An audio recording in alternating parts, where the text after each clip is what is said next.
வணக்கம் நண்பர்களே. பலவிதமான ஃப்ரீ ட்ரேட் அக்ரிமெண்ட் அப்படின்னு சொல்லக்கூடிய டீல் எல்லாமே வர்த்தக ஒப்பந்தங்கள் போடப்படுகிறது இந்தியாவில். மோடி இதனால் என்ன பெருசாக சாதிச்சிட்டாரு அப்படின்னு பல பேர் கேள்வி எழுப்பிக்கிட்டே இருக்காங்க. இதில் குறிப்பாக ரெண்டு முக்கியமான விஷயத்தை பற்றி நம்ம பார்க்கலாம். என்ன சாதிச்சிட்டாரு அப்படிங்கிறது, அதுவும் குறிப்பாக இந்த ஜவுளி, அதாவது டெக்ஸ்டைல் இண்டஸ்ட்ரி, அதில் என்ன சாதிச்சிருக்காங்க, எந்த மாதிரி முன்னெடுப்புகள்லாம் வந்திருக்கு அப்படிங்கிறத இந்த வீடியோவில் பார்க்கலாம். நம்ம எல்லாருக்குமே தெரியும், ஆஸ்திரேலியாவோட ஃப்ரீ ட்ரேட் அக்ரிமெண்ட் ஒப்பந்தம் போடப்பட்டது. நியூசிலாண்டோட போட்டிருக்கோம், இங்கிலாந்து கூட போட்டிருக்கோம். 5 ஐஸ்ன்னு சொல்லக்கூடிய அமெரிக்கா, கனடா, இங்கிலாந்து, ஆஸ்திரேலியா, நியூசிலாண்டில் 3 பேர் கூட ஒப்பந்தம் போடப்பட்டது. வர்த்தகம் நடக்க ஆரம்பித்து விட்டது.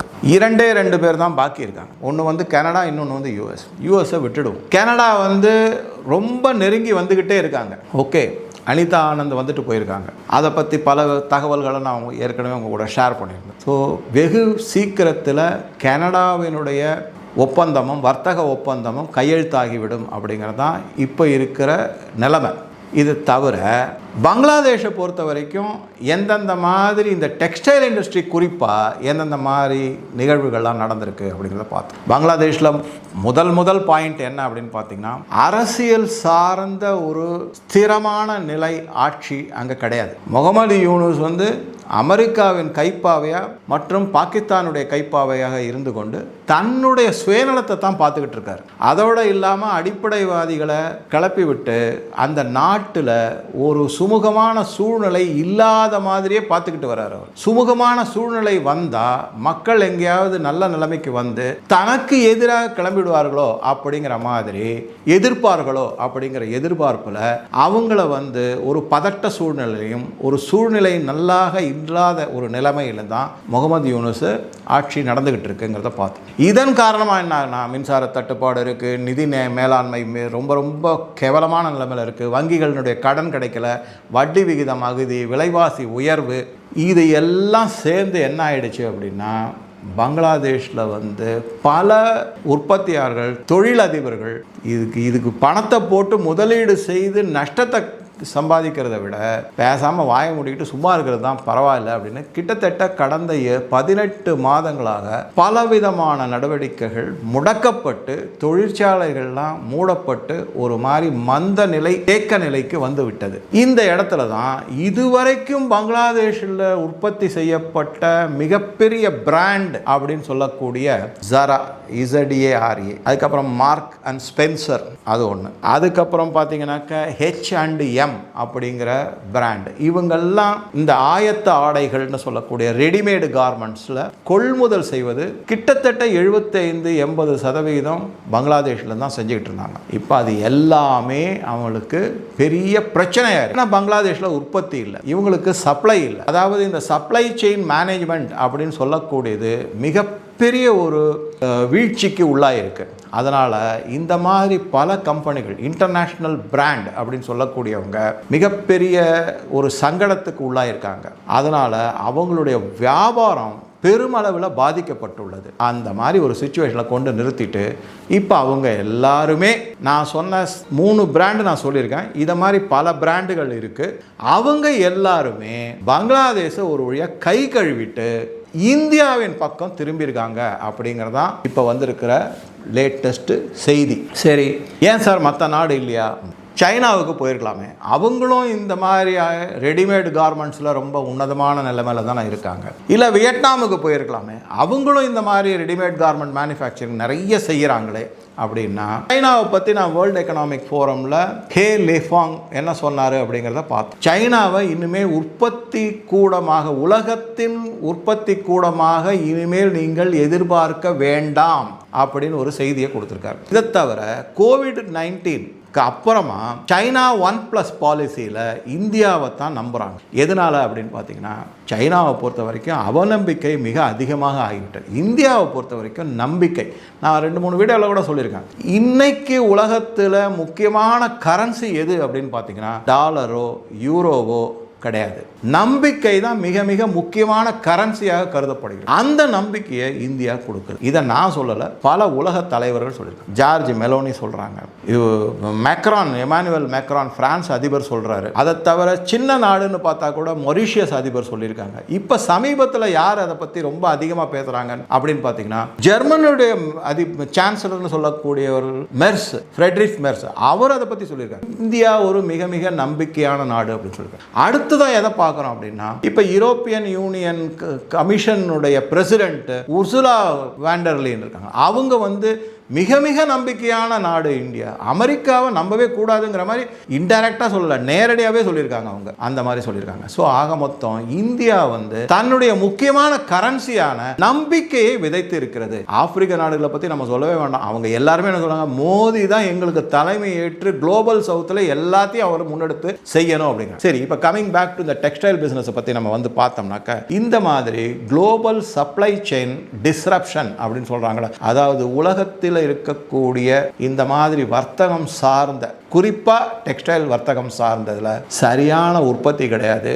அதாவது அதை ஏற்றுமதி செய்ய முடியல, மெர்கண்டைஸ் செய்ய முடியல. இந்த மாதிரி பல பிரச்சனைகள் இருப்பதனால பல கம்பெனிகள், பல பிராண்ட், வேர்ல்டில் இருக்கக்கூடிய உலகத்தில் வெல் எஸ்டாப்ளிஷ்டு பிராண்ட் சொல்லக்கூடிய அனைத்தும் இந்தியாவை நோக்கி திரும்பியிருக்காங்க அப்படிங்கிறதா முக்கியமான செய்தி. இதற்கு எந்த மாதிரி பாரதம் முன்னெடுப்பு செஞ்சுருக்காங்க அப்படின்னு பார்த்தீங்கன்னாக்கா, பங்களாதேஷில் லேபர் அதாவது லேபர் அன்ரெஸ்ட்னு சொல்லக்கூடிய அவங்களால வந்து போராட்டங்கள் நிறைய நடக்குது. அவங்களுக்கு சரியான கூலி கிடைக்கல, ஆர்டர் கிடையாது, எக்ஸ்போர்ட் ஆர்டர் கிடையாது, நசிந்து வருகிறது. அதனால் அந்த போராட்டங்கள்னால இன்னும் அதிகமான தொந்தரவுகள் தான் அதிகமாயிட்டு இருக்கு அப்படிங்கிறத பார்க்கும். ஸோ இந்த மாதிரி ஒரு சூழ்நிலையில் என்ன பண்ணியிருக்காங்க அப்படின்னா, இந்தியா வந்து இப்போ உதாரணமாக 2 உதாரணம் நம்ம எடுத்துக்கலாம். ஒன்று வந்து இங்கிலாந்தினுடைய போடப்பட்ட வர்த்தக ஒப்பந்தம். அதன்படி கிட்டத்தட்ட 99% விதிக்கக்கூடிய வரிகள் இங்கிலாந்து அரசு இந்தியாவிலிருந்து ஏற்றுமதி செய்யக்கூடிய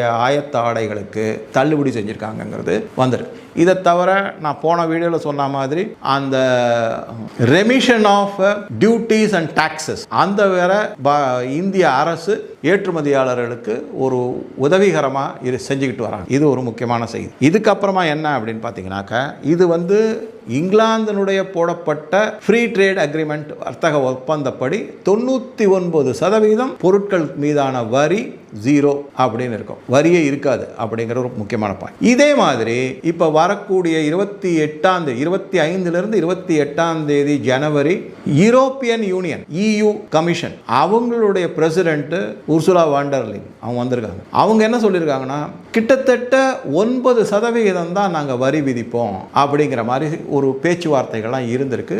அதாவது ஒரு புரிந்துணர்வெல்லாம் வந்திருக்கு. இன்னும் அந்த ஒப்பந்தம் கையெழுத்தாகலை. அநேகமாக 27ஆம் தேதி கையெழுத்து ஆகும் அப்படிங்கிற செய்திகள் வந்திருக்கு. ஸோ அவங்க அந்த மாதிரி சொல்லியிருக்காங்க. இது மாதிரி பார்க்கும்போது யூரோப் மற்றும் இங்கிலாந்து இந்த 2 ஒப்பந்தங்கள் மூலமாகவே, இந்த 2 நாடுகளுடைய ஒப்பந்தங்கள் மட்டுமே அமெரிக்காவிற்கு இந்தியா ஏற்றுமதி செய்த கிட்டத்தட்ட 80% ஆயத்த ஆடைகளுடைய ஏற்றுமதியை இந்த 2 நாடுகளுக்குமே செய்து இந்தியா அமெரிக்காவினுடைய தயவு இல்லாமையே மீட்டெடுக்கப்படும். அதற்கான முயற்சிகளை தான் இந்த மாதிரி பல வர்த்தக சந்திப்புகள், வர்த்தக ஒப்பந்தங்கள், புரிந்துணர்வுகள் எல்லாத்தையும் முன்னெடுத்து இப்போ இருக்கிற பாரத பிரதமருடைய மோடி அரசாங்கம் செஞ்சிருக்கு அப்படிங்கிறத பார்க்குறோம். இதை தவிர என்ன சொல்கிறாங்க அப்படின்னு பார்த்தீங்கன்னா, இதை 2024 ஆரம்ப காலகட்டத்திலிருந்தே கிட்டத்தட்ட 2 வருஷம் ஆயிடுச்சு இல்லைங்களா, 24, 25 அந்த 2 வருடமும் பலவிதமான முன்னெடுப்புகள், இந்த மாதிரி இன்சென்டிவ்ஸ் கொடுக்கறது,